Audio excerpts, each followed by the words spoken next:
Celebration time.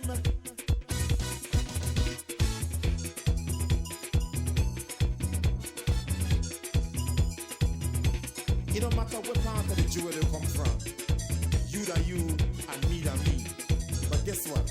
All are we the one. See what I mean? Jump and shout all over the nation. We're breaking out with a new creation. Felicia Nunez continues to look at ways to improve the community she calls home. Our Belize Watch team visited her at her home in Dangriga, where she spoke to us about the importance of community empowerment and so much more. We will have that discussion after we hear from our partners, Belize Natural Energy Charitable Trust, the Barry, Shell Belize, and the National Gas Company. We are the Barry, offering you great products, good service, and of course, the lowest prices in the entire country. Visit us in Belize City, Belmopan, Sa Ignacio Cayo, Orange and now in San Pedro, La Isla Bonita. The Barry. Get more? Piles.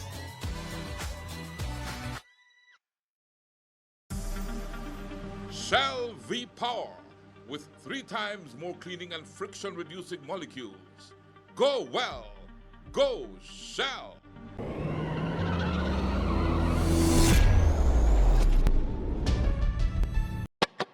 I remember the days when trucks used to line up at the Guatemala border, and we could have only watch as they come in loaded with LPG and then left with we Belizean dollars. Things changed since, because the Belizeans they drive now, that we have the jobs, and I'm definitely proud to be able to keep my dollars home. Either Elvis Roaches, and either one of the Belizean drivers for the National Gas Company. I haul butane from the new state-of-the-art terminal to the port of Big Creek. The hard work, but at the end of the day, I go home to my family and provide for them. Thanks to NGC, I do my lead part to build my country. We the all Belizeans on this team, and we're proud to work hard to deliver one product will last longer and give you more value for money. I proud to work at NGC, and for you we Belizean people. The National Gas Company Belize Limited, fueling Belize forward.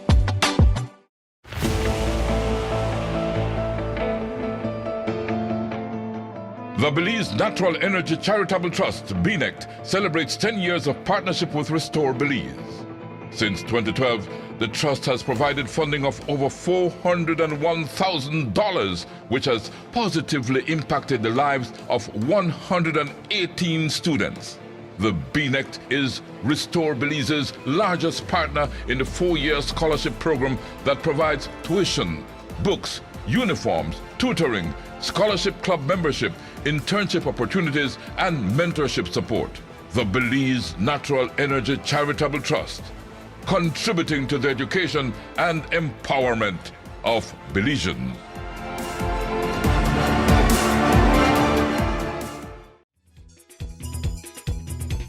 It don't matter what part of the jewel they come from. And we are with Miss Felicia Nunez, better known as Miss Fel, right? Everybody call her Miss Fel, right? Fel or Nen. Nen. Nen.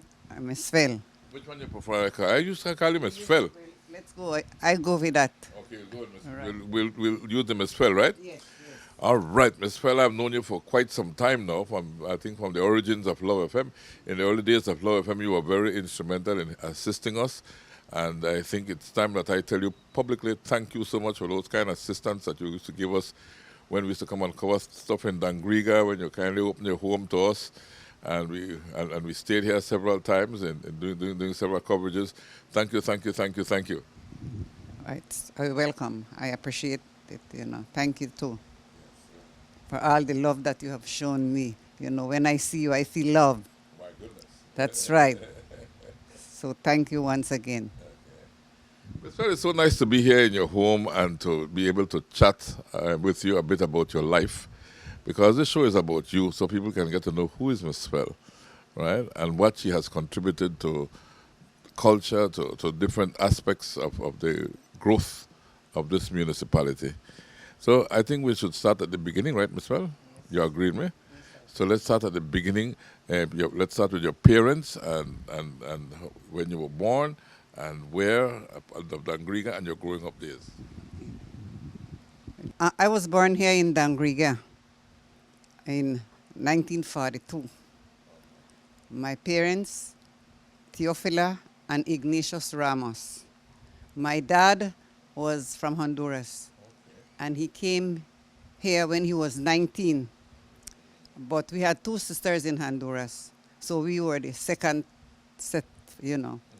And when he came here, he met my mother, Teofila Norales, and married her as Ramos. And then there are 9 of us. And right now it's only 2 of us, 7 have died. And but still we are from a large family. My dad was a disciplinary man. And he doesn't smoke, and he doesn't allow any smoking in his house. We have to speak Garifuna. We talk Creole outside, but when we come home, it have to be Garifuna or English. So he said, you know, you have to learn your language because later on you will regret it. And up to now, my children here, they talk Garifuna at home. And I still communicate when they call me, we communicate in Garifuna. And I feel confident with my language because that is me. Any other language that I borrow that, you know. I speak a little bit of Spanish because when we went to Honduras, we interact with our family there, and I learned Spanish. Not perfect like you, Chief, but I could. You can't talk about me in Spanish because I will answer you. Right.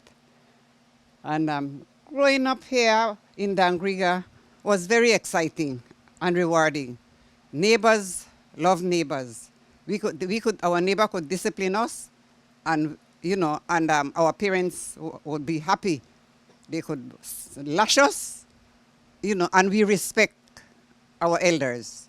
We have good contact with our neighbors. In my days, growing up, they say people were poor. To me, we were not poor. We had enough.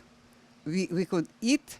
We share with each other. No neighbor going to bed without food, because we know they will come. You know, have a little bit of flour, or we share. We'd also do bartering. When no money, you don't want farmer, you give me coconut. You know, our parents give you some bread or give you some cassava, and so we share. And in those days, Dangriga was I still remember when Dangriga was dark without any light, and they have to use lantern. Oh, yeah. Lantern. We had a man, they call him Lindonio, and Mr. Moreira. They would be the one to get the hurricane lantern to go and light the pier, wait for the boat on the pier. When OCL and Saravi would come from Belize, driven by Captain Martin, Bishop Martin Dad, and then Mr. Lewis. Can't remember. Mr. Lewis. Yes. And so there are times when we go mango time, we go pick up mango, we go sell the mango upon the OCL and Saravi, and even Heron. That's where we Heron H. Maya Prince. Yes. You know. And I go to Sacred Heart School. I attended Austin High. And then from there, I started doing my work. I started attending classes with human development.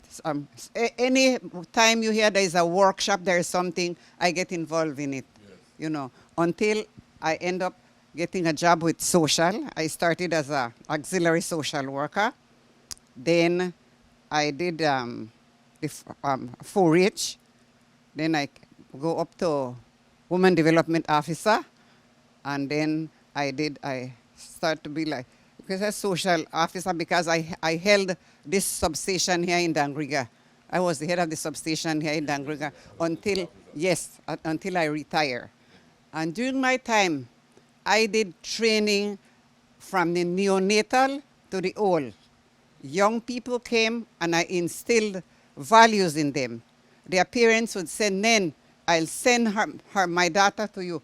Do whatever you need to do with her, but I put her in your hands. And those children, I love these children up to now. I work with them, they work with me.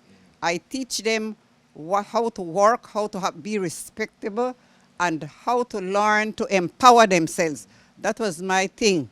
Learn some skills. You might not be able to go to high school because of financial situation, but if you learn skills, you will be able to survive. Let's look at the Dangriga of those days that you were talking about when you were growing up. You mentioned something that caught my attention when you talked about the lighting of the street lamps, right? How many street lamps you had in Dangriga at the time, more or less? I don't. It would have been a whole lot, right? No, but the pair, I remember here by the bridge, and the other bridge, and I can't remember where the other. It's hard for young people like our cameraman, who is a young man, right, to imagine in way back then in the 50s. I think you might be talking about when Dangriga did not have electricity, right, and it was just a sleepy little town, right, and the lights were lanterns. So if you're passing out in the CR, you will see the little lanterns flickering, compared to now. But those were some of the pains that we had in growing up and in building the new Belize nation into what it is today. Yes, we used to go for water. There was no faucet nor nothing. We have to get our bucket and go to the river, and we fetch our water. In our house, we had 2 drums. They used to have barrel. The barrel was kept in the kitchen, and the drum was kept outside. That means the outside we have to for the laundry or whatever. And we have to fetch water every morning before we go to school. Every morning. And if we have to go to the farm, our parents wake us up and we go to the farm, get mango or get plantain or get a piece of firewood, whatever, come home, take our bath, get our breakfast, and go to school. And in those days, there were no, we used to go to school bare feet first. Yeah. I when you say take a bath, you would say people think about a shower that you would turn on and you get another shower. They didn't have no shower. You get a bucket and a dipper. And if you want to enjoy warm water, you have to leave the bucket in the sun for a while so you can get warm water, with the water heater. Right. Or you go to the sea. You come, you run, you go to sea, you take your dip, run back, pour the water, rinse off your skin, change up to school. And then we eat whatever our parents have for us, right? Sometimes we come, no food, but we have mango, and we were satisfied. We eat 2 or 3 mango, we go into school. Cassava bread, that's our daily bread. Sometimes no flour, they have the cassava bread, we eat the cassava bread. And we were full. We don't say we don't want this, we don't want that. We eat whatever our parents give us. And our sisters at the Sacred Heart School, the nuns empowered us. They teach us respect. They teach us values, even though sometimes they abuse us. Sometimes, they abuse us. In what way as well? Now we call it, you think about it now, abuse. You get late, the nun mouth, get the paddle and whack you till you can't sit down because you get late. They put you in the sun. Yeah. They make us because clean the yard. Sometimes you go to school, you barely got anything to eat, and the nun, because you go late waiting for your parents to find something to give you, and when you get home, there was one teacher, I was eating my cassava bread. She said, "What's that? Throw it away." Wow. She threw away my cassava bread. That teacher, And I throw it away, but I will not tell you. I had to pray to God to remove that anger that I have in my heart for that teacher. You know, she throw away what are you eating? Throw away that thing. That's what the teacher told me. It's almost like a colonial mentality looking down on you, right? Instead of teaching you to have value in what you wanted. So, you know, I'm sure not everybody had those experiences, but I've heard experiences like the one you have mentioned just now before. Yes. So, So they used to lash you and things like that? yes, the nuns used to lash us, you know, and they punish us too. And then there are sometimes the nuns, when you think about their faith, they are so embedded in their faith that they wouldn't want any other children, Catholic, to participate in any other religion, right? There was one time I met, they were sending me to Sunday school, and I met two Methodist friends, and they said, "Don't go to Sunday school, to Catholic Sunday school. Let's go with us." I said, "Where I want to do?" We pick up one shoebox by one of the store. This one, she gave me one grapefruit. The other one give me 2 plum. We pull some flowers from the Miss Merchant yard. They decorate my box. And they tell me, okay, you're going to practice bringing in the sheaves. All right. Harvest. Harvest. So, I don't know. So she make me practice. Bringing in the sheaves. You are? Yes, go ahead. Show me So, that practice of it, so they said, when you step up, you hold the basket and you go. So, bringing in the sheaves,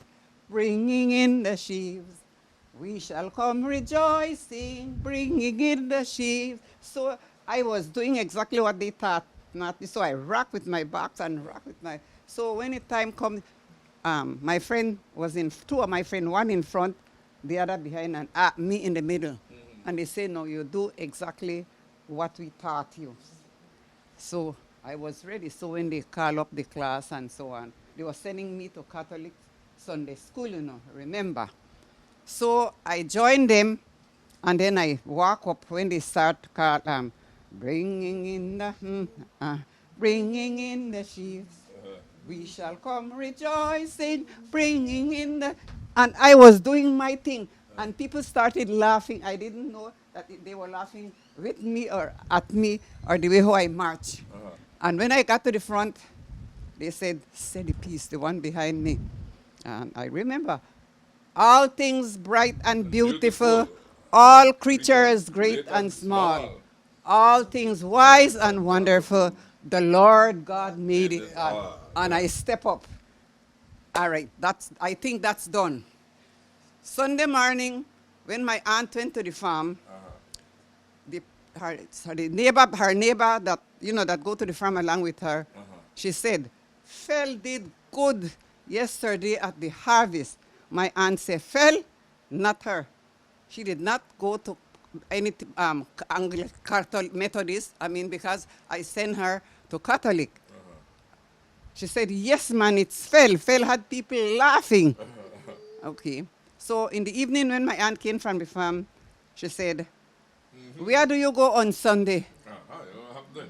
I said, "I went to Sunday school." She said, "What did Father preach about?" I told her, "Father said, love one another." She said, "You're sure you went to Catholic Sunday school?" I said, "Yes." "Repeat what Father said, love one another." She said in Garifuna, "Marasu luguti butia," which means you're lied.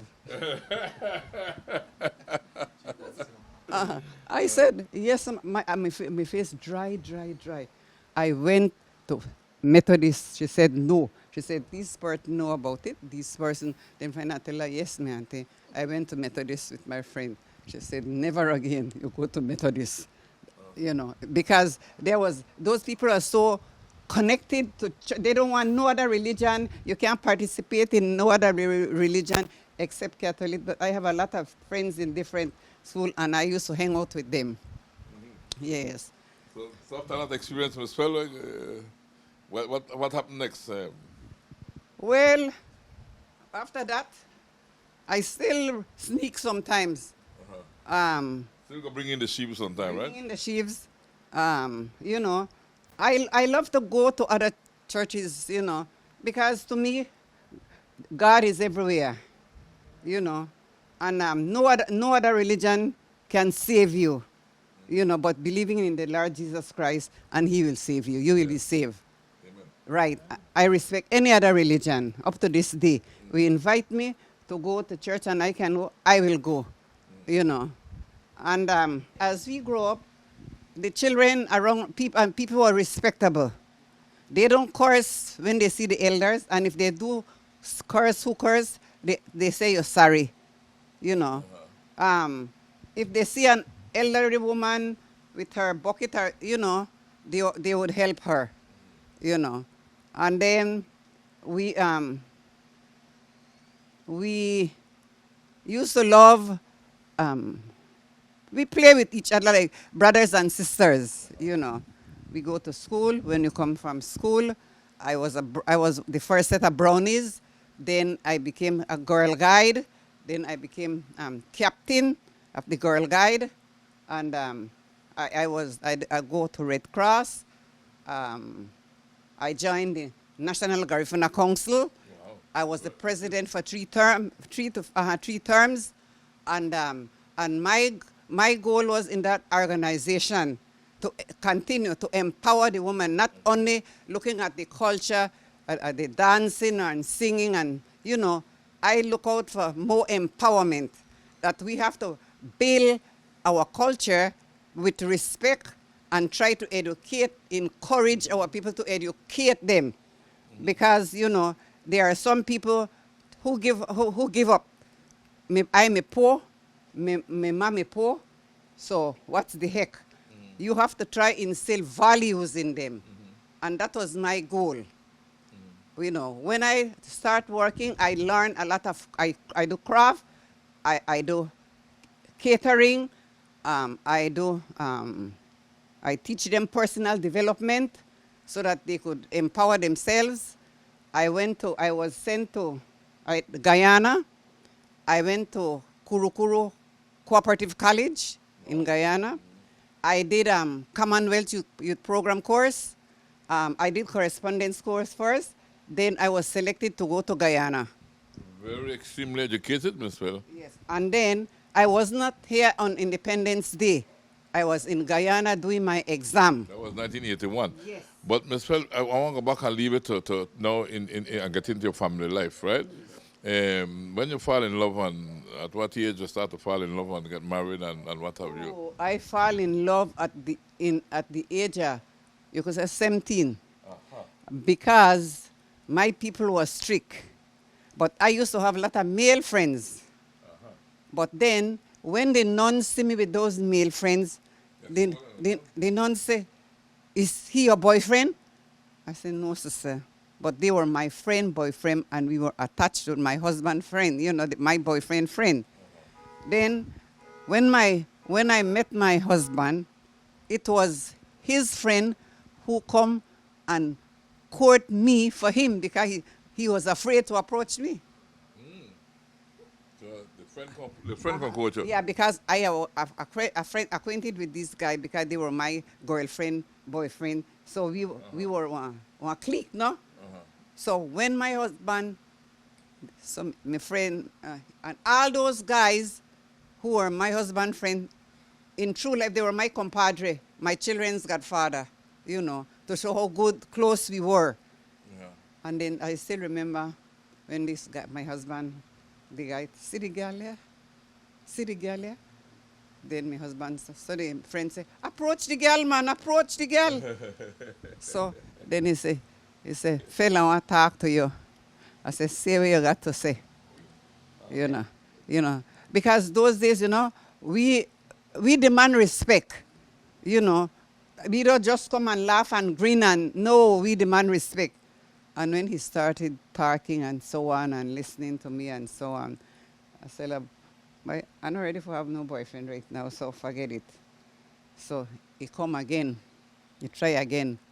And when I look on it deep in my heart they tell me, Tika, yes, And So he come again. You know, he was very respectable. Now, the nun taught us that if you have a boyfriend and he love you, when you go and get your water, let him take the bucket, fill the bucket, and put it on your head. So I did that test. So when Did he pass the test? yes, because you full up, I tell her you have to carry my bucket, boy. And you carry the bucket, fill the bucket, then put it on your head.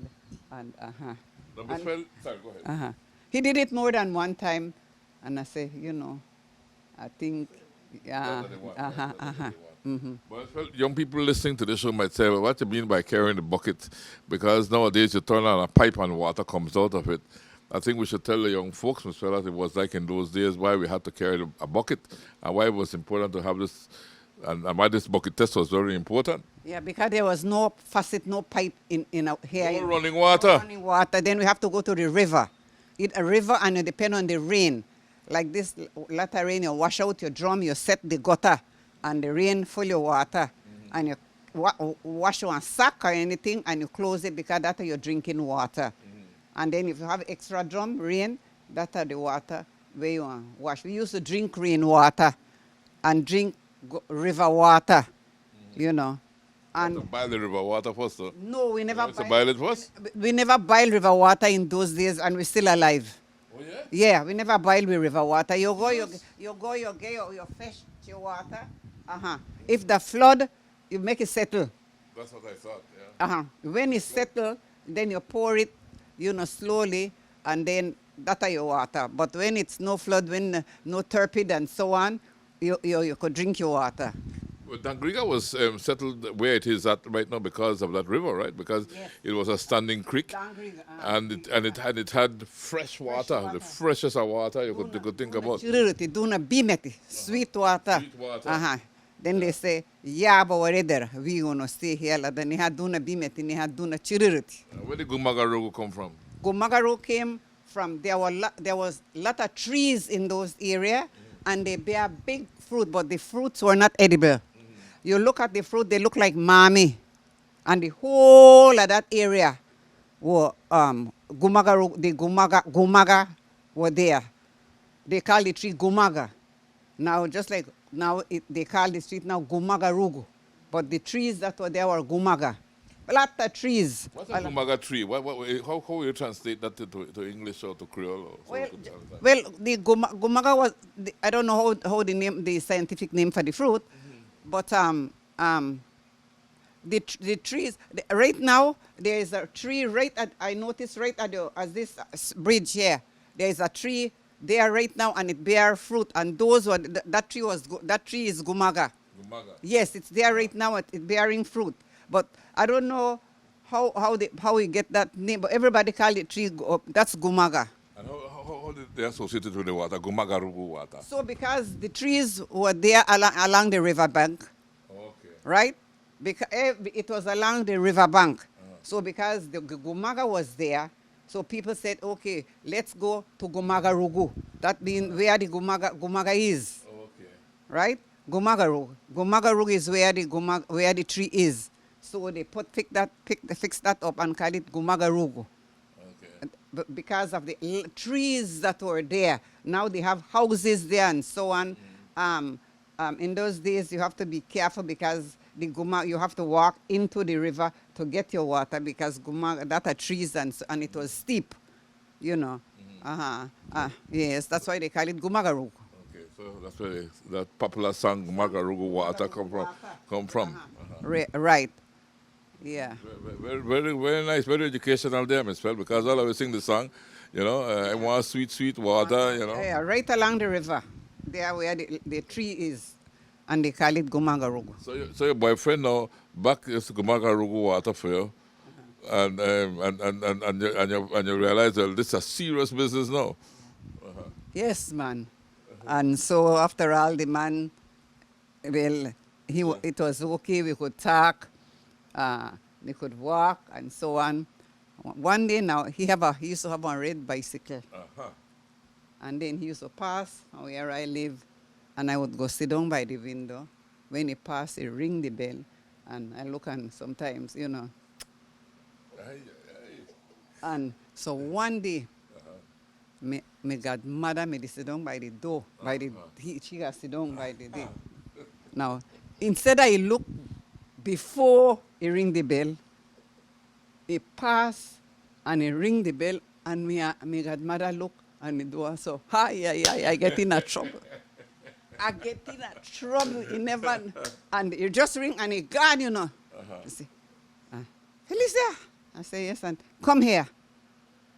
Somebody just passed from here, and he sent a kiss to me. That who he? He tell me no. You sit down there, auntie, and I there over downstairs, and you know. So I don't know what happened. She said, you damn well I know. That's why you always sit down here by this window now, because you know, So you know I sit down here again. So they catch me. But you know, we used to, when I was living, I used to go sell bread. As school over, I can't play because I have to go sell bread. Who made the bread, your mom? My mother died at the age of 12 when I was 12 years old. Okay, yes. So who will and make then I the stayed bread? with my godmother. Okay. So we have to go sell bread. We have to sell potato pound. We have to sell tamales and all that as a means of survival. So I start doing that, helping her, let's say, maybe from the age of 16, 15. And then I used to learn how to do, I need Johnny cake. One time, she tell me, need some Johnny cake. And I forget for putting the baking powder. So I need that Johnny cake. Mama, the Johnny cake come hard. Yeah. She tell me, you want to eat it? I tell you, I start eat it, but anytime she know they look, I throw it in the bush. I eat it. From then, I know. She said, when you need, put your salt, put your baking powder, put everything. Then you know I forget. Yeah. And that's so I learn, you know. I learn. So from then, I know eat Johnny cake without no baking powder because I make sure I remember my baking powder. You learn your lesson. Yes. When we come back, Ms. Fell speaks of her professional life and shares her experience during Hurricane Hattie. We take a break to hear from our partners.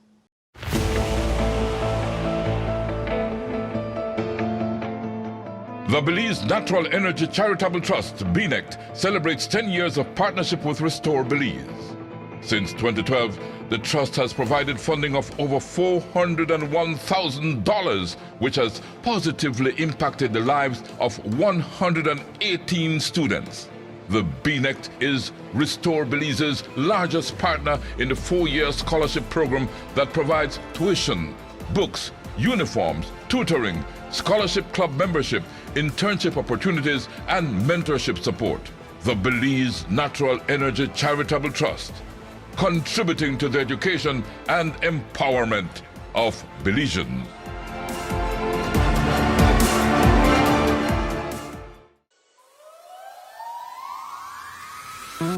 We are the Barry, offering you great products, good service, and of course, the lowest prices in the entire country. Visit us in Belize City, Belmopan, Sa Ignacio Cayo, Orange, and now in San Pedro, La Isla Bonita. The Barry. Get more? Piles.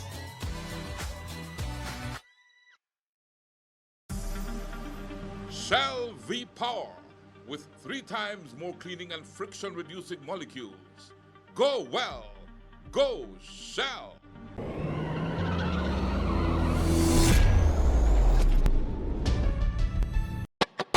I remember the days when trucks used to line up at the Guatemala border, and we could have only watch as they come in loaded with LPG and then left with we Belizean dollars. Things changed since, because the Belizeans they drive now, that we have the jobs, and are definitely proud to be able to keep me dollars home. Either Elvis Roaches, and either one of the Belizean drivers for the National Gas Company. I haul butane from the new state-of-the-art terminal to the port of Big Creek. The hard work, but at the end of the day, I go home to my family and provide for them. Thanks to NGC, I do my lead part to build my country. We the all Belizeans on this team, And we're proud to work hard to deliver one product will last longer and give you more value for money. I proud to work at NGC, and for you, we Belizean people. The National Gas Company Belize Limited, fueling Belize forward. It don't matter what part of the jewel they come from. At that time when you go to school now, you don't have no electric light for study under. So how you used to do your homework and things like that? When you come from school, you do the homework right away. We sit down on the step and we do the homework. You know. Then, if you do it at night, you have to go sit down by the lamp because we have kerosene lamp. So they fold the kerosene lamp. I have one there. And kerosene lamp. Then that way you want to sit down close by to do your homework. I nearsighted. I wear glasses from when I in a primary school because I could see your body till when you get close to me, then I see your face, you know. So I nearsighted. And so that's how I was able to do my homework. Miss Fred, do you remember slate and pencil? You used to use slate and pencil? Yes, we have baby room. Where they call preschool now, we call that baby room. Then for baby room, they have one you do ABC. Then ABC, then you start to go standard infant, then standard 1, then standard 2 until you go up. And those were slates, right? yes, slate. You do slate. Slate and pencil. Slate or pencil. Lead pen, what slate pencil? Lead pencil, yeah, and sometimes if you go to school without pencils, sister punish you. Sometimes I broke my pencil to give it to somebody, you know, sometimes. Broke a pencil in two. And I broke it and we sharpened it. Yes. And the next day again, if I know somebody, I would tell me, Daddy, or tell me, Auntie, you know, I lost my pencil. I not lost it, I give it away so that I could get to another pencil because I know my friend, they need the pencil. You know, I believe in sharing. You know, I believe in sharing. I can't stand people who are mean. Yeah. My mother, I remember when she was alive, I tell you she died at 12. We used to have big pot at home. And the big pot, my mother said, you can't cook small because somebody might come and ask for food. And so we always have food to share. Sometimes Mayan, Spanish, whosoever, we used to have before Hati, big house high, and we have downstairs ceiling where people would come and they sit down and rest. And they peep into our kitchen downstairs, and we would share. We would share. And in return, they would bring me maybe one little chicken. Maybe they would bring me turkey, small turkey. And so that's how we raise with chicken and with turkey because that's all they have to give us, and then we share with them too. That's why there is a song in a Garifuna. How you go? About sharing and... About sharing, maybe I'll come back to you know. The song that you're talking about is a song about sharing, but while you recollect the song about sharing, let me, you used to share, you used to get your lunch basket to go to school, or how you see it? We don't have lunch basket, you know. We used to use paper bag. Paper bag, yeah. Your mom want make a tortilla or your mango or whatever you put it in your paper bag. And they used to sew a school bag. You got one piece of cloth, they sew, put one strap on it. That's your school bag. Make out a flour bag too, right? Out a flour bag, out a crocus. Or crocus bag. Crocus bag or flour bag? Or out a material they call brown cotton. Brown cotton, or they have another material, they call it wadubi. Wadubi in a Garif about that drankro. Wadubi means drankro. They call that wadubi. Wow. And then they sew, we sew with clothes. We used to wear with tennis, and they used to have one tennis, they call it post. Manigula. Black post. Like you just push your foot in. That's what they call post. We used to wear with post for go to school. That are the tennis, low cut tennis. And they call it post. So they would have teased, oh, you got posts, but that way we parents buy for we could for go to school, and I still remember I wear my posts. So what does tennisman look like? What colors? Black. Black. Yeah, always Total, black. total black? Total black. Not the black and white, not the No, black with the no little black white and fringes and total stuff? black. Total black? And I they remember and some they- black tennis with the white fringes around it. That's one low cut, and you have to tie it. You know, you string it and you tie it, and that's how you post. That's what they call it, the sneakers. Yeah. So when they stop use post to go to school. As years go by, everything changed after Hurricane Hattie, you know. Life completely changed after Hurricane Hattie. That is so true. Yeah, everything, things gone up. I remember cloth for 35 cents a yard. I remember cloth for 25 cents a yard. I remember you buy one pack of match that 2 cents. Flour was 8 cents. Rice was maybe 12 cents a pound. Salt was 4 cents a pound.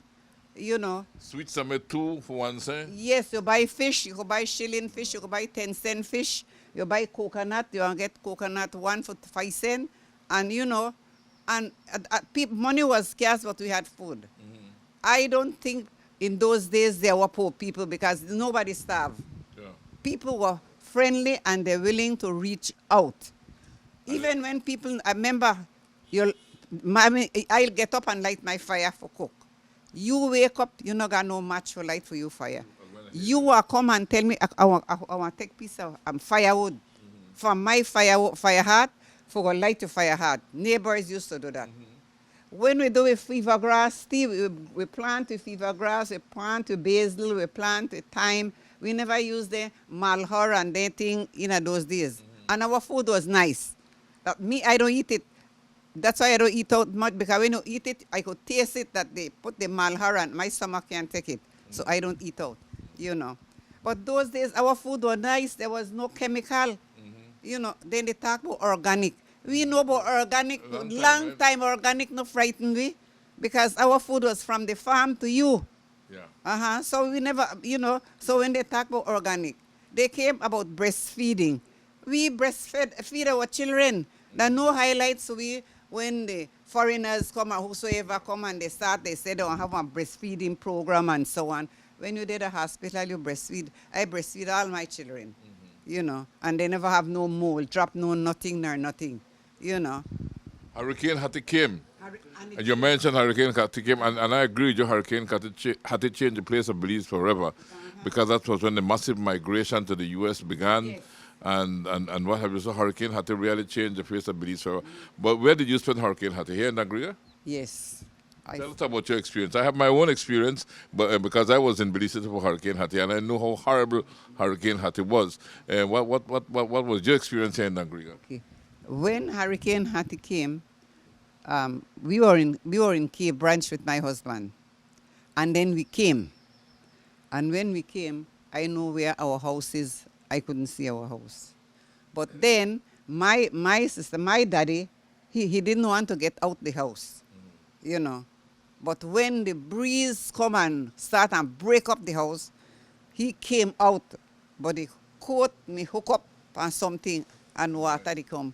So it like get out of the coat. So he get out of the coat. There was a big tamarind tree by us in the yard of Mr. Cervantes Velasquez. He was our neighbor. Good man. He was a shoemaker. And you could say he disciplined the children in the neighborhood. And people climb on the tree, the tamarind. You see baby passing, you can't grab them because water high. You see dog, they go. You see the goat, they go, because I used to got goat. In a Hattie, you wouldn't believe. I never know goat could talk.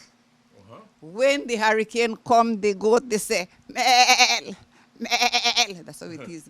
Mel, no, yeah. Mel, he say, Mel, he call and he tell me he was dead. Mel, no, yeah. So the goat the talk, actually the talk. Even goat the talk in a Hattie, because water carry goat. You know. I like how you did the imitation of a goat. Yeah, So. yeah. No, yeah. You know, then the other one say, me, benga me to ma. Now he lad na la. You say, me, you must tell ma, that are dead because water they can. Wow. You So, know. so hurricane had to really change, It like you rightly changed- said, it it changed everything in our Belize. lives, Everything our in Belize. behavior, our condition, Migration. migration, everything. Because now sometimes they say they one who may have, no have. They one who never have, they have. Because that's how everybody they start a hustle. Yeah, They start a hustle. hustling start. Yeah, hustling start.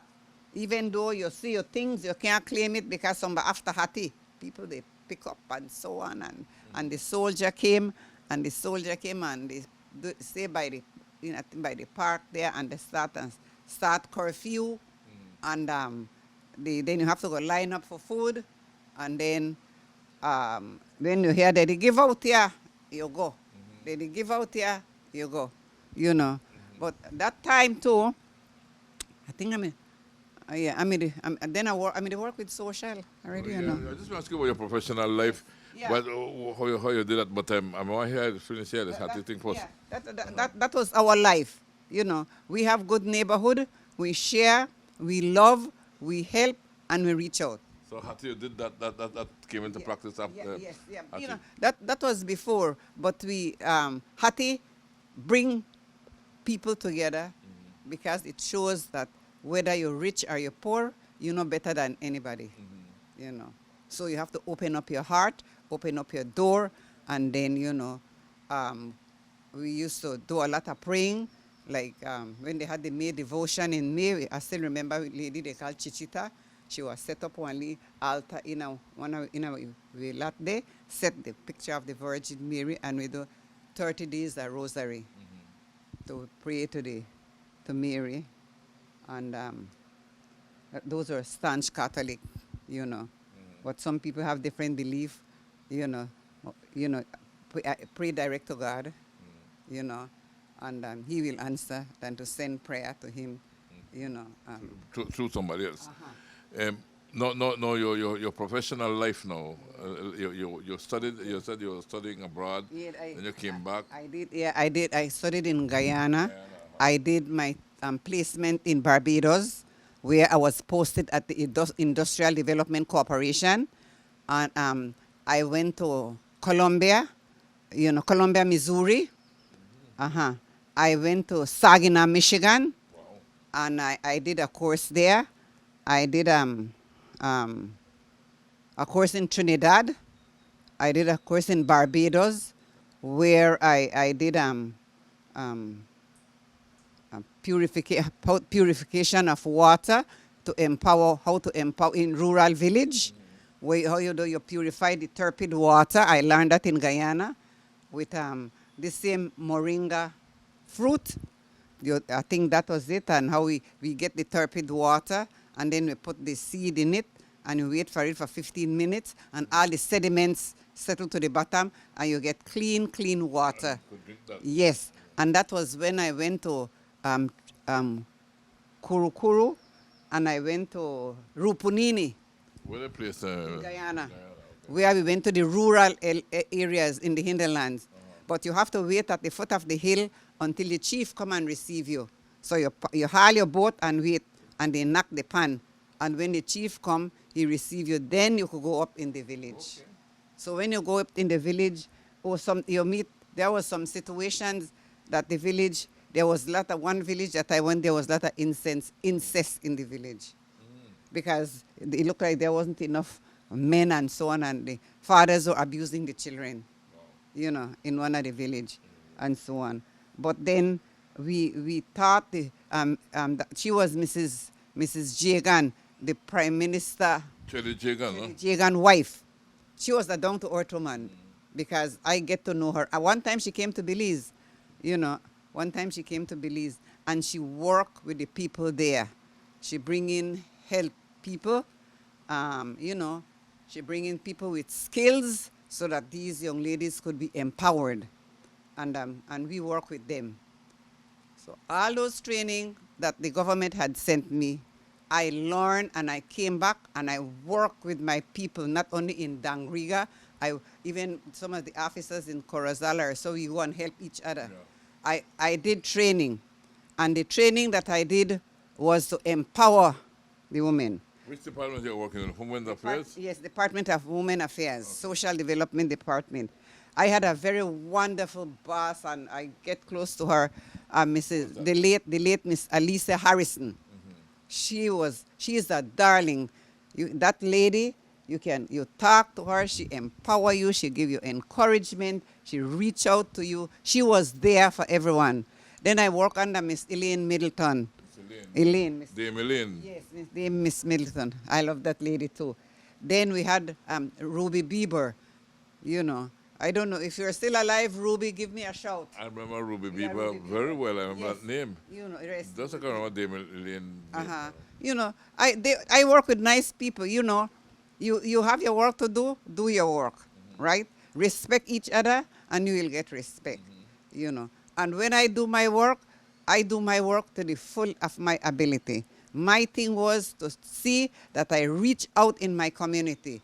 And I want to see, when I work with you, I want to see you grow. I want to see you blossom. I always tell them, this will be your life, because you can't be a one-way person in life. You will have difficulty. But if you learn a little bit of this and learn a little bit of this, you will live. And people were nice to me, because they would call me, Miss Fel, you know how to do this? I said, no, make I teach you. Thank you. They teach me, and I teach you. And so you could empower. When I went to Michigan in 1985, we did a soul-for-profit workshop. And all the participants had to do something relating to their country. So I had a friend, John Watkins. She live in Saginaw, Michigan too. She usually came here. She visit Belize, I think about maybe 30 times already. And I hosted her. And when we have an exchange, Belize, Michigan partners, we have an exchange program. So I went to this program, and everybody have to do something. So I don't know, it was an inspiration. And when I said, I pick up some materials, and I say, at home we used to do dolls. They call them pichingo. And sometimes the pichingo, we used to use grass. We root the grass. We have root. We wash that root, and we tie, and used to make that to be with dolls. And so I decided to make a doll. I make a doll with the cloth. I stuff it. I make the skirt. I make the blouse, and I decorate the dolls. And I named the dolls Garifuna Culture Dolls. When I came from that training, I did training with the women countrywide. Barranco, the Mayan, the Quechua, all. I did training, that what I have learned, and we do the dolls. I started the doll project, and I'm up to this day, I am still making some money out of it, because, you know, that's what I want, those that I have taught. Don't waste what you learn. Put it into practice. You will say no money. You could make your money, you know, with whatever. And I know I have empowered them. How that project will work, Mr. Well, give me a little bit more, expand a little bit more how that project will work. I think I heard about it indeed. Yes, and I started the doll project. The Mayan, the Quechua, they came from Barranco, PG. I taught them the dolls. And people are still living off of it, one or two, but I started that project. You know, I started that project. And you see my dolls here? I have my dolls. I have my wall doll. I have the Belize Garifuna flag. I still make my little money. We will wrap up our discussion with Ms. Fell after we hear from our partners, Belize Natural Energy Charitable Trust, the Barry, Shell Belize, and the National Gas Company.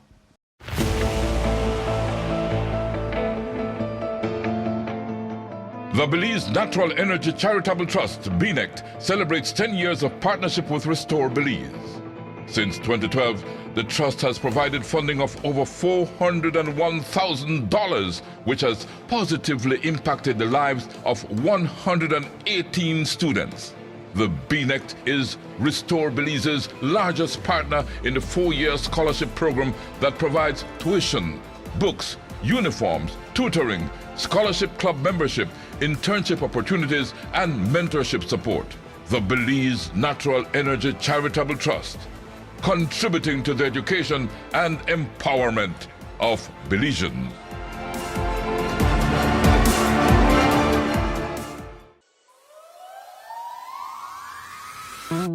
We are Dibari, offering you great products, good service, and of course, the lowest prices in the entire country. Visit us in Belize City, Belmopan, Sa Ignacio Cayo, Ondrak, and now in San Pedro, La Isla Bonita.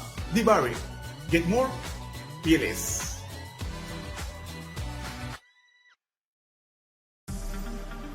Shell V-Power, with 3 times more cleaning and friction-reducing molecules. Go well. Go Shell.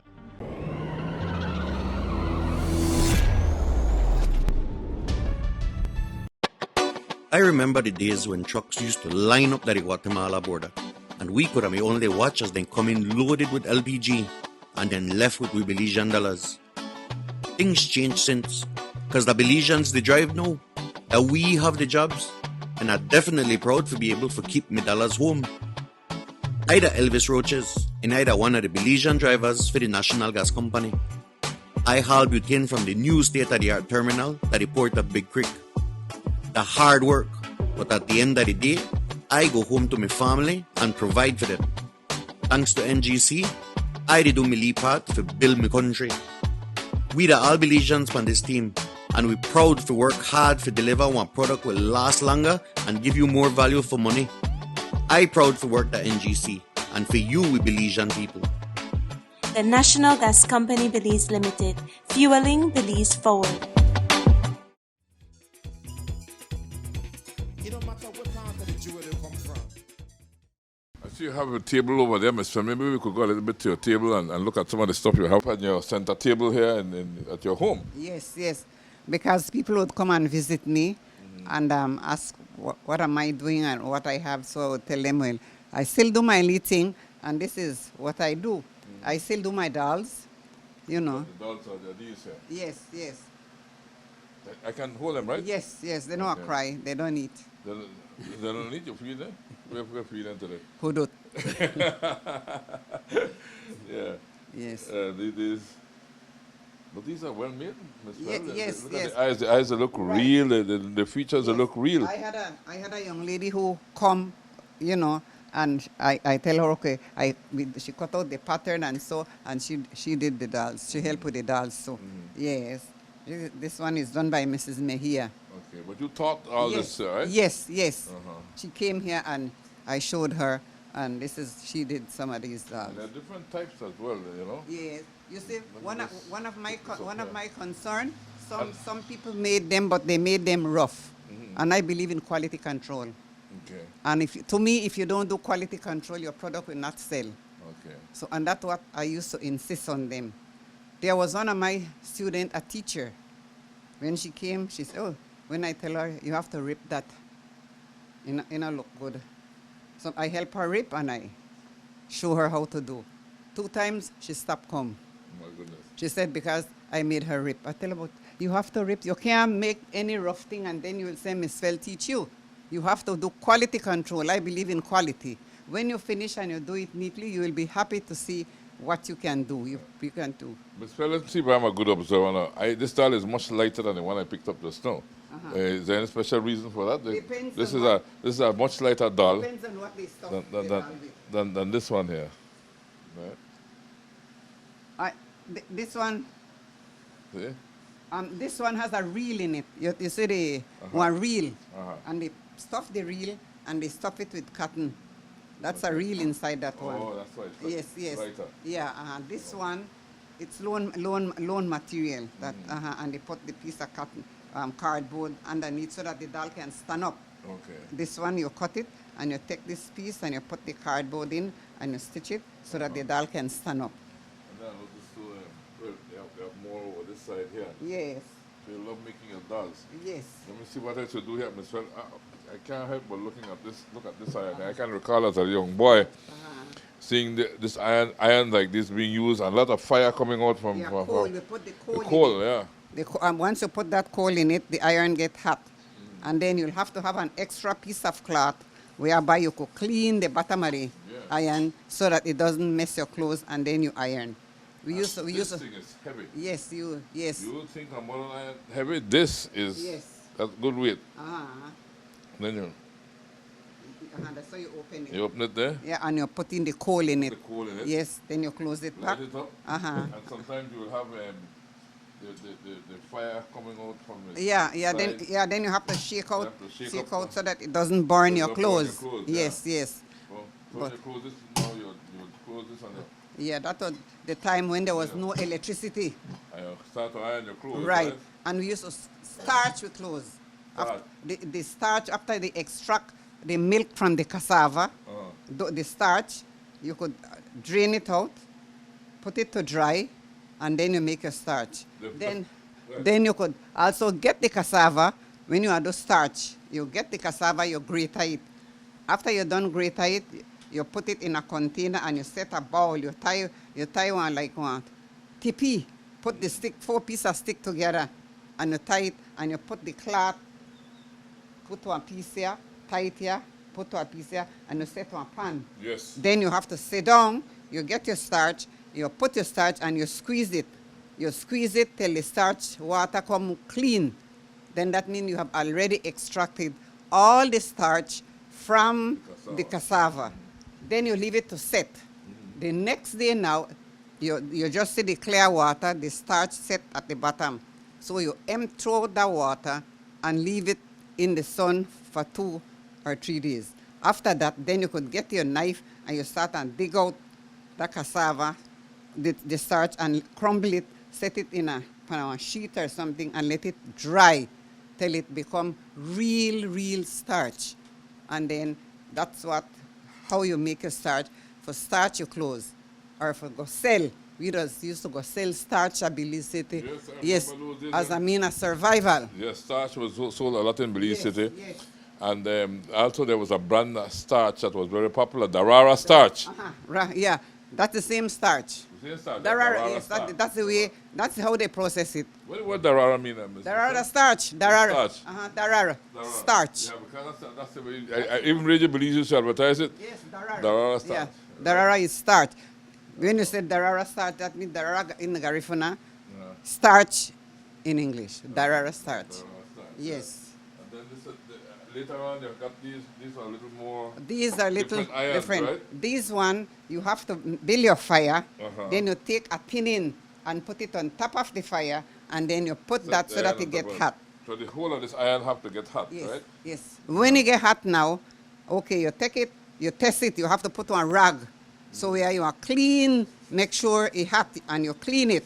When you see that it clean, then you could iron your clothes. Well, so it's heavy because it's a pure iron, you know? Yeah, Really have some weight. this is for my husband's great-grandmother. Yes. So you'll be like And then you iron your clothes, right? ironing your clothes Right, like that, right? But when you cook the starch to iron, you take the starch in a leaf pan, put a little water in it. But when you don't put that little water to melt it, some people put a little bit of candle in the starch. Yeah. When you don't put the little candle, you take the hot water and cook it till it cook. When it don't cook, that one be you want where you want strain through a muslin or through a mandagina or a piece of cloth, and then you mix it up, and then you put your clothes in there. If the white clothes, people put a little blue in it, and so that it look white and pretty. Dingo, they used to call it. You put one little. I remember the blue thing. Dingo. And so then you put your clothes to dry in the sun and stiff to when it dry. Then when you take it down, you sprinkle it. I always start to sprinkle it with warm water. Some people just sprinkle it and fold it. You can sprinkle it with cold water too. But my aunt say, when you sprinkle it with warm water, you could iron it more easily. Because sometimes they say when you iron and you don't need this, oh, your clothes are warm. Yeah. You hear about that, right? Yeah. So you have to iron it neat when you sprinkle it with warm water. We don't use starch today at all. Nobody. Nobody And do you know? Nobody. We used to feed our children with starch, you know. Yeah. When I hear America crying out now, no baby feed, I laugh, you know, because when we have our baby, we make the starch with the edible cassava. Yeah. Because they have two kinds of cassava. The bitter cassava, the one that they make the cassava bread, even though they could make the cassava bread too with the sweet one. But to make the porridge for the baby, we have to use this edible cassava. Yeah. And when you make that edible cassava, you take the starch, mix it up, grate a nutmeg, and cook the starch, and put a little bit of brown sugar, and that's what you feed your baby. You see your baby big and fat, healthy, you know. You know, but then young girl no do that now. But you know, I never worry about formula for my baby. I breastfeed my babies. And the same starch help you along when they get older. In between, then my mother-in-law would have come, oh, give the baby some starch, or she would have make the porridge and take the baby, and she feed the baby.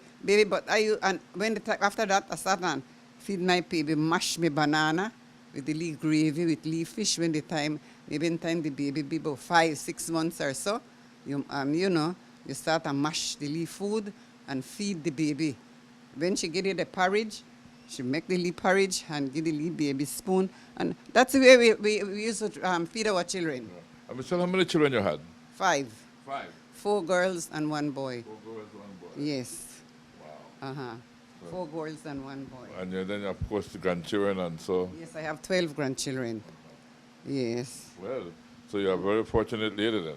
Well, thank you. We have to say thank you, Jesus. Yes. You know, we have to thank you, Jesus. And I think when we instill discipline in our children, some might listen, some might not listen. But you have to take your stand and tell them, I am the mother. Yes. And you have to listen to me, and it will be for your own good.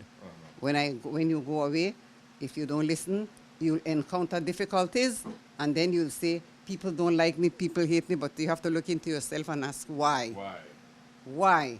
You know, because there are many good people out there, and you have to prove yourself that you can survive. Exactly. Whether between good or bad, prove yourself that you can survive. Sure. You know, yes. And I believe in empowerment. Even though I have retired, I'm still a social worker. I could tell. People come to me, I listen, I get my social work and counseling from UWI here in Belize City. I did a course in UWI. I used to go to Belize City every three days a week to go to UWI. And I graduated from there. I have my certificate from UWI, you know. I did other courses and so on, and, you know, which I can survive, improve myself. And you're also an entrepreneur in the sense that you invested in your little guest house. Yes. You know, I used to have my downstairs. Miss Well, you did a cookbook, right? Gifts from my heart and my fire heart, recipes and stories. I can't say it in Garifuna. Maybe you could say it for me. Tiri nigarada, tedewe sananigi, lumage niregigi, which means gift from my heart and my fire heart. This recipe book was done with love many years ago when I used to do home economics. I teach home economics, and I decided to do some recipes so that I could teach, so that the recipe would stay and teach people to learn how to cook. You know, because now cooking that a thing right now, you know to cook, you will make money. So I start making recipes. Some of recipes were given, some of recipes were my creation. And when I started my recipe, I experiment at night when everybody was sleeping, and I put some recipes together. Sometimes the recipe come good, I put it in the book. Sometimes I know, okay, you messed up. I would throw that away because I know I can't give sample. My children would want to sample. So when they would ask me in the morning, Nan, you know, what happened to I say, that never come out good, so I throw that away. And so I start making my recipes. People would give me some recipes. Some of the stories are real stories of my childhood. You know, sometimes I sit down here, you see things, you know, I see dog fighting with a crab. I put that in a story. I see blackbird fighting with Jankro.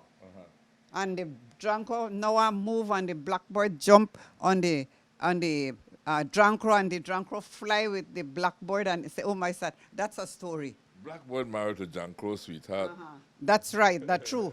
You know, and so, you know, there's a lot of positive things that we can do instead of think negative things. And then when you are positive, God help you. You deal with positive people. That's right. Because negative people will destroy you. Yeah. They'll condemn you. They'll lead you to the wrong path. So once you're positive and you put God first in your life, you will come true. So I tell my people in Dangriga, don't give up. This is our beautiful town. Let's keep it safe. Let's put it together. Reach out to your community. Reach out to your neighbor. Show them love. And then you will see what will happen. We'll just bloom with love in our district. All about love. Dr. Gwen Nunez Gonzalez would have said, beautiful Dangriga. Yes, that's it. Dangriga is beautiful, you know. So let's keep it so, so that our children can inherit the legacy that we have left for them. Amen. I totally agree. Recipes and stories. Looking at your exhibit here, you have your grater. Yes. All right. That's what we used to make. Those grater was made with tiny. They made the shape the grater, and then they get the stone. The stone have to be special, not any stone. The stone that they used to call it cimarral, and you find that stone along the river bank. You can't pick up any stone here because when you apply pressure to grater, it will crumble and you will feel sand in your food. So that grater belongs to my husband great-grandmother. That's a very old grater indeed. Yes, my husband great-grandmother. That grater will be almost over 100 years old? Yes, I think so, you know. These years, that. Uh-huh. Right. And then We have the poron. This will be this. Yeah. This poron, you know, we used to call it poor man refridge, but in Garifuna we call it poron. Most people never have refridge. So most of the houses in those days, you will find this on their table, and they set a glass, maybe 6 or 2, 3 glass beside it. That means you come visit, you ask for water, they will pour it out of this, and the water is cool. So they call it poor man refridge. In Garifuna, we call it poron. What our young videographer doesn't know, Ms. Fell, is that in those days when you're talking about no electricity, things like these were very, very, very important. Yes. You know, without things like these, you don't survive. I mean, you don't have no luxury. To get things cold, you had to have an ice box. Get a block of ice, buy a block of ice and put it in there to keep things cool because there were no refrigerators. You couldn't have a refrigerator because there was no electricity to power it in the first place. Yes. So, you know, that's the way it was. And then when the late Honorable George Cadle Price, when he started visiting Dangriga, you know, then he gave us electricity and he gave us light. And when he came to visit us, he visited nearly every home.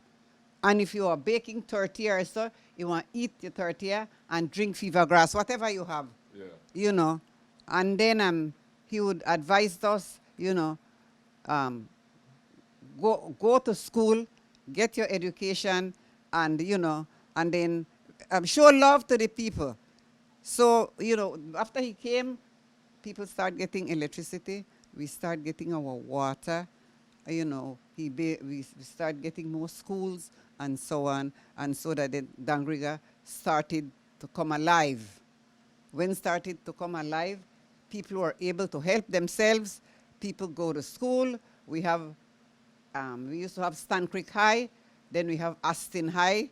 Now then they amalgamate it, and so we end up with ecumenical high school and college. Well, he's known as the father of the nation, yes. So your tribute to him would be how? What way? You know, I would say that he has empowered us and helped us to be able to help ourselves, to build our country. As what he said, you know, everybody unite to build a nation, you know, and teach us how to work, wake up and work. We cry for hard time. We cry, I don't get this. This is my view. If you're lazy, you won't starve. But if you're not lazy, no stay and watch me where they do. Get up and do something for yourself. And teach your children, you know. But there were one time people came and looked for them to go and work. They said, make the citrus come to me, you know, because they don't want to go and reap. Other people came, they go reap at the farm. Other people come do this and they survive. So we could do it. We can't sit down and cry hard time. Hard time crying won't help you. But if you get up and put God first, you pray, Lord God, I'm up this morning. Please guide me and show me what to do. You bet God will guide you. And by the end of the day, you don't survive. Don't stay and rob people. Want to take where people have. No, man, that's not fair. You know. And I would like to say, I wish the killing would stop. Belize is a beautiful country. Stop kill each other. We are all brothers and sisters in the sight of God. If you are angry, take a glass of water, sip it 10 times. By the time you're done, your temper will done cool up. That's the way my grandmother used to say. You know, don't go to bed with anger. Drink water and sip it slowly. By the time you're done finish that 3 glasses of water, everything cool down. Then you could go to sleep. Well, you have always had that spirit, and you have always had that social spirit of helping and what have you. I can remember when we did our first kayak race when we stopped in Dangriga. And in the morning, we left the hotel because we had to leave early to start the race. And we were wondering, well, what to eat, you know, because it was a bit early. And when I look, I see on a table, this will tell you how wonderful this lady, you know. I see a table set by the beach with chairs around the table for us to sit down and eat. And Miss Fell catering to us and asked for it. We didn't ask for it. But she just in the kind of said, well, these people are leaving early, they need something to eat. And there she was with table and chairs and everything and food. I've never forgotten that, Miss Fell. And so I want to tell you thanks. And I've never forgotten the times in the early days, especially of Love Family, who used to stay here and so on. So, you know, I've always remembered you. Yes, and I did it out of my heart. This is my community. And anything that happens here, I would like to be a part of it. I still reach out. I am still, we say once a social worker, always a social worker. I'm still doing counseling. I'm still offering myself to those who need it. I still do my home visit, you know, and I do whatever I think I needed. I want my hometown and my people to love one another, to reach out one another, because sometimes today for me, tomorrow for you, you know. So continue living in peace and love. Okay. I like how you said, continue living in peace and love, because love is very important, Ms. Well. Exactly. You have to love what you're doing, right? Everything you have done is because you love it, right? Yes. And I will continue doing it because, you know, I can't see a person come and ask me, Miss Fell, you know, have a plate of food, you know. Because you are hungry, you know, and you feel that you could find it with me, and I will try get it to you, you know. I don't like to turn down people, so I am still doing my social work, you know. What do you wish for Dangriga in the future? I wish that Dangrigans would love one another, empower one another, reach out to one another, and lastly, show love. Stop the killing. If you're angry, please cool off, you know. Then when you're done cool off, you will see how things will work out to you. I want a beautiful Dangriga where people can live in peace, love, and harmony with each other. Excellent. And once we get that beautiful Dangriga, we'll be saying, right? It's like what we always say, right? I mean, you could say it with me, right? You know, Belize and beyond. Thanks for choosing love. Mabuga niya ho sungubay hiseti na ho resibi wa may ausar may wagaira lau ubuy duni luma anishugo lidari bongyo. Sereme. Belize Watch. Knowledge of the past, impacting the present, building the future. Celebration time.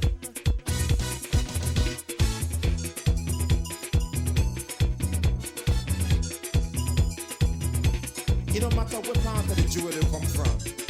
You that you